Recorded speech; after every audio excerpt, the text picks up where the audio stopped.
Je suis Xavier Finder, je me suis installé en 2014. Je suis maraîcher bio, je cultive une cinquantaine de légumes pour le moment. Il y a 4 hectares, j'ai fait construire une serre de 2000 m². Anciennement, c'était des terres qui étaient exploitées en agriculture conventionnelle.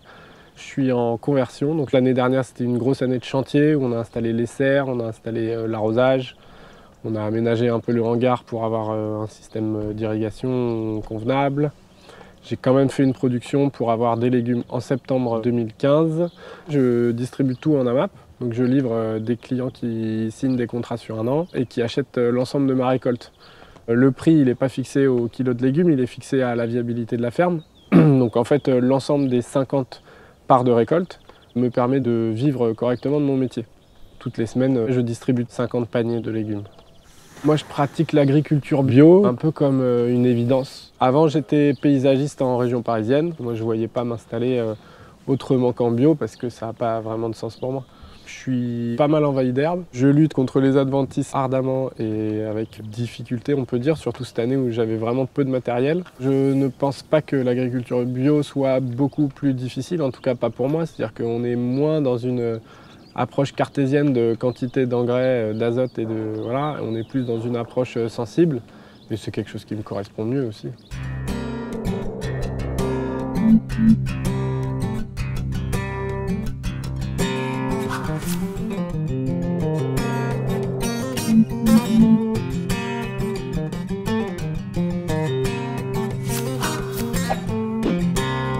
Bonjour, Didier Lemoine, exploitant à Silly-Signet. Je suis sur une exploitation polyvalente, céréalière, betteravière, d'une superficie de 170 hectares. Nous avons voulu diversifier l'exploitation pour amener un revenu supplémentaire. Donc nous sommes arrivés à implanter un verger de pommes à cidre. Jusqu'à aujourd'hui, tout était en conventionnel et on a pensé que c'était possible de partir en verger biologique.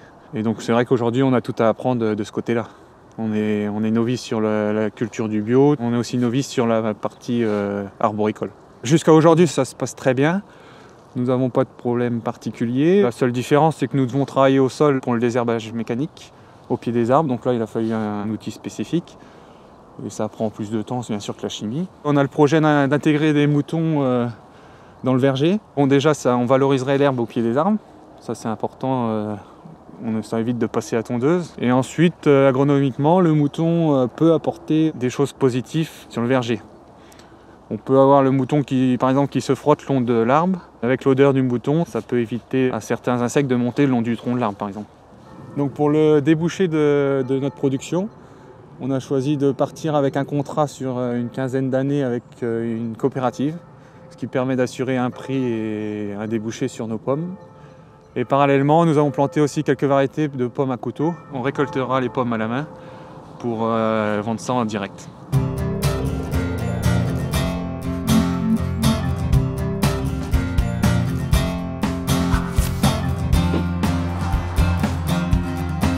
Je suis Fabien Perrault, directeur de l'exploitation agricole de la Bergerie Nationale. Nous sommes ici sur la ferme, au sein du domaine des anciennes chasses présidentielles. Donc on a 230 hectares qui sont répartis au sein du domaine des chasses qui fait 850 hectares.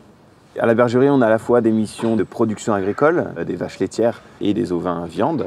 Et puis on a des missions pédagogiques pour les enseignants de l'enseignement agricole. On a aussi des missions pédagogiques vis-à-vis du grand public et des scolaires. Puisqu'on est la plus grande ferme pédagogique de France, on accueille plus de 100 000 visiteurs par an. Toutes les terres sont soit déjà labellisées en agriculture biologique, soit en cours de conversion. La spécificité de notre domaine, c'est évidemment le système polyculture-élevage. Nos terres nous servent à produire les fourrages et les céréales qui sont nécessaires à l'alimentation des animaux. Et les effluents d'élevage de nos animaux vont nous permettre de fertiliser ces terres. Ils permettent également d'avoir une rotation entre des cultures annuelles triticales, du blé ou du seigle, et des prairies, ce qui va limiter les problèmes de ravageurs et limiter les problèmes de mauvaises herbes et ce genre de choses. On a ici 50 vaches. Elles ont une alimentation 100% bio puisqu'elles sont passées en bio en début de conversion au mois de novembre 2015. Et donc on aura du lait bio à partir de mai 2016. Pour les franciliens, c'est un moyen de consommer à la fois bio et local. Et donc l'intérêt, c'est essayer de voir un peu comment on peut améliorer la valeur ajoutée et travailler en circuit court et en local pour ce lait. Je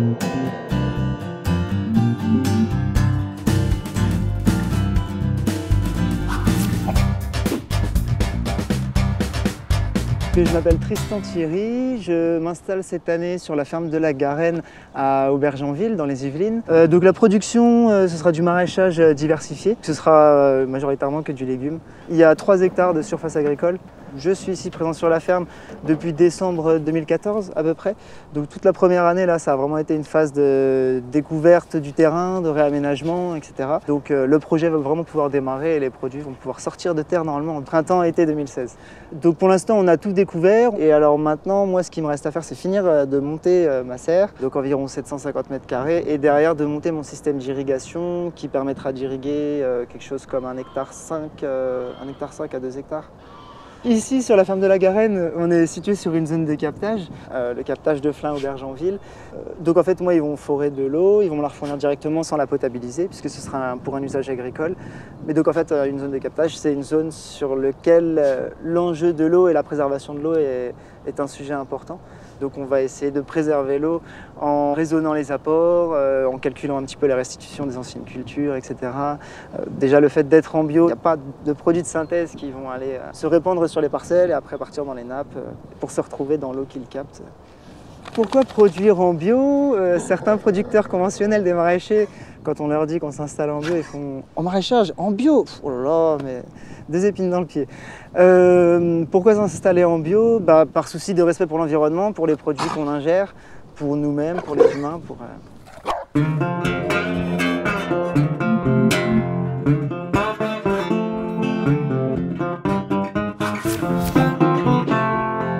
Je m'appelle Sophie Bénard et je démarre une ferme bio, la ferme bio du Plateau Briard. Je vais élever des poulets de chair et des poules pondeuses. Je viens de finir une activité dans le domaine privé. J'étais laborantine dans une grande multinationale et il y a 3 ans, j'ai changé d'orientation. Je me suis formée à ce nouveau métier d'avicultrice en Bretagne, mais aussi dans le bassin parisien avec le pôle à Biosol. J'ai fait le 1er septembre ma rentrée sur cette parcelle de 4,8 hectares et je monte actuellement tous mes poulaillers et j'ai accueilli mes premiers poussins d'un jour début décembre. Depuis l'accueil des premiers poussins, aujourd'hui il y a 4 groupes de 450 poulets. À terme sur la ferme, il y aura 10 poulaillers. Le modèle économique, c'est d'élever entre 6 500 et 7 000 poulets sur l'année pour gagner un SMIC. La partie commercialisation de mon exploitation va se faire grâce au groupe d'AMAP. Aujourd'hui, avant effectivement de profiter de mes produits, ils viennent régulièrement m'aider à la fois à monter ces poulaillers, à la fois de prendre en charge cette parcelle. Le débroussaillage est important ici et c'est vraiment un soutien de très belle qualité, de belles rencontres, des rencontres riches.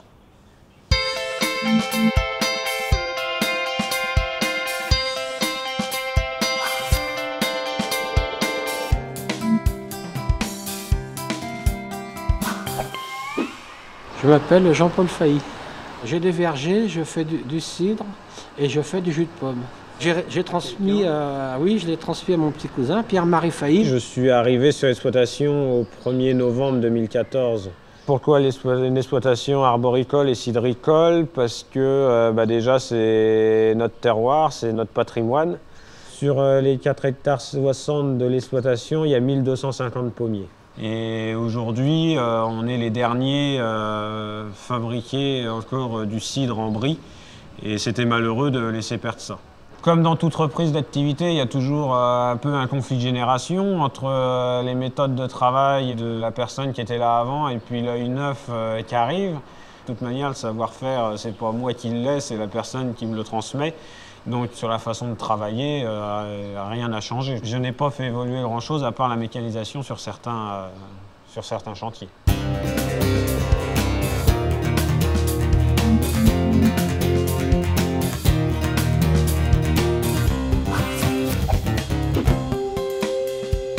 Je suis Philippe Hébert, céréalier en reconversion biologique. Alors j'ai une exploitation de 168 hectares à peu près, dont 160 hectares en culture et donc 8 hectares après de jachère. Donc aujourd'hui je cultive du blé, du triticale, de l'orge de printemps, févrole hiver et printemps et du maïs. Ça fait 1 an que j'ai décidé de passer en bio, suite à un collègue qui est à quelques kilomètres de chez moi qui est lui passé en bio depuis 5 ans. Et je me tâtais depuis quelques années et on en a beaucoup parlé. Et après, j'ai fait une étude économique qui me dit que entre les prises de risque entre le bio et ce que j'étais habitué à faire en conventionnel, il n'y avait aucune prise de risque. Donc c'est pour ça que j'ai décidé de me lancer dans cette aventure. Alors j'ai été tutoré par la personne qui s'appelle Jonathan Sébil, qui est agriculteur bio à 3 km d'ici. C'est avec lui que j'en ai discuté longuement l'année dernière et qui m'a un peu fait décider de ma reconversion. Une chose que je n'ai pas prévue, c'était de changer mon combiné de semis, parce qu'avant j'étais en 3 mètres. Et au départ, j'ai fait des devis pour le matériel bio en 3 mètres. Et je voulais prendre une bineuse de 9 mètres, mais on m'a dit que non, il faut biner la largeur du combiné de semis. Donc de ce fait, j'ai réinvesti dans un combiné de semis en 4 mètres pour pouvoir prendre du matériel de binage en 4 mètres. Dans un rayon d'une peut-être une dizaine de kilomètres, on a à peu près 7 agriculteurs bio, avec qui on s'entend très bien. Et donc ça aide un petit peu d'avoir des collègues dans le secteur qui font du bio. On n'est pas isolés. Donc c'est très intéressant. Le fait d'avoir une exploitation assez correcte quand même, comme c'est j'ai 160 hectares en culture bio, est-ce que c'est difficile? Je pense que non. Il y aura autant de monde de travail en bio qu'en conventionnel. Je pense que c'est juste une question de bien gérer son temps.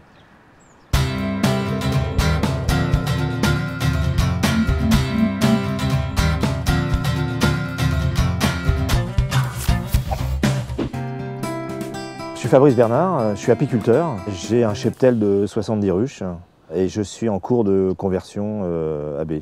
Ici, on était à Courance, on est exactement dans le potager du domaine de Courance et on a convenu ensemble d'un partenariat. Pour le potager AB, la pollinisation est un élément très important. Les abeilles ont une ressource très importante en nectar et en pollen tout au long de l'année, ce qui fait d'ailleurs qu'on a un miel qui est de très bonne qualité et on a une mortalité des abeilles quasi nulle sur ce potager.